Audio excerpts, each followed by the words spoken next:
আপনারা ধানের শীষের জন্য এই জীবনের 20টা দিন স্যাক্রিফাইস করেন।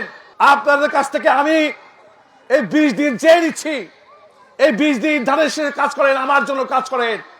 আমি আপনাদের প্রতিশ্রুতি দিচ্ছি, আল্লাহর রহমতে আপনাদের চেষ্টার মধ্য দিয়ে আমি যদি আপনাদের ভোটে নির্বাচিত হতে পারি, এই 20 দিনের জন্য আগামী 5 বছর আপনারা ভালো থাকেন সেই প্রতিশ্রুতি দিচ্ছি।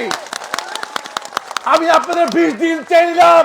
গণতন্ত্র পুনরুদ্ধারের দীপ্ত শপথ আর জনগণের ভোটাধিকার নিশ্চিত করার অঙ্গীকার নিয়ে পদধ্বনি শোনা যাচ্ছে আগামীর। রাজি আছেন?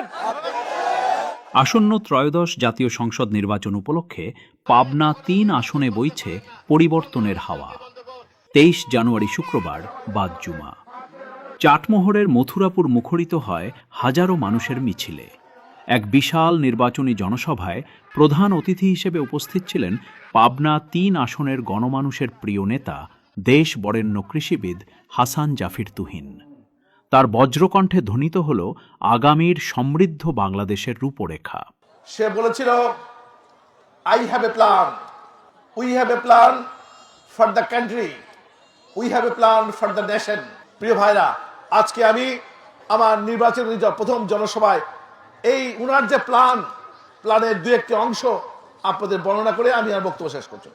এর মধ্যে 8টা ভাগের একটি ভাগ হচ্ছে বাংলাদেশের সবচেয়ে বড় অংশ জনসংখ্যা কৃষকদের নিয়ে চিন্তা করেছেন। আমি এই প্ল্যানের মুখ্য সমন্বয়ক ছিলাম।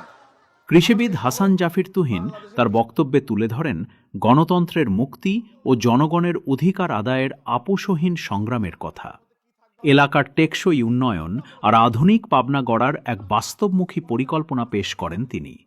একই সাথে দেশ ও দলের এই সন্ধিক্ষণে সকল নেতাকর্মীকে ইস্পাত কঠিন ঐক্য গড়ে তোলার উদাত্ত আহ্বান জানান এই নেতা। বিএনপি 17 বছর বিগত সরকারের অন্যায় অত্যাচার গুম খুন স্বীকার করে রাজপথে ছিল। বিএনপির একটা নেতাকর্মী দল ছেড়ে যায়নি, খুনের শিকার হয়েছে, গুমের শিকার হয়েছে, কিন্তু কোনোভাবেই জিয়া রহমানের আদর্শ থেকে একদিনও বিচ্যুত হয়নি। বেগম খালেদার নেতৃত্ব থেকে আদর্শচ্যুত হয়নি। তারেক রহমানের আদর্শ থেকে, তার নেতৃত্ব থেকে কোনোভাবেই বিচ্যুত হয়নি। আমি মনে করি আগামী 20 দিন যদি আপনারা চ্যালেঞ্জ দেন, ব্যাপক ভোটের ব্যবধানে বিজয়ী হই, বাংলাদেশের মধ্যে 1, 2, 3 নম্বরে ধানের শীষ থাকবে, এই প্রত্যাশা ব্যক্ত করছি।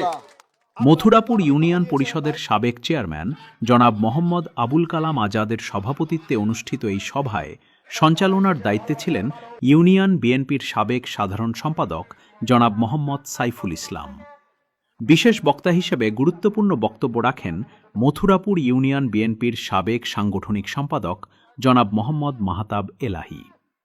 বিএনপি ও অঙ্গ সংগঠনের নেতাকর্মী সহ সাধারণ মানুষের উপচে পড়া ভিড়ে জনসভাস্থল পরিণত হয়েছিল এক জনসমুদ্রে।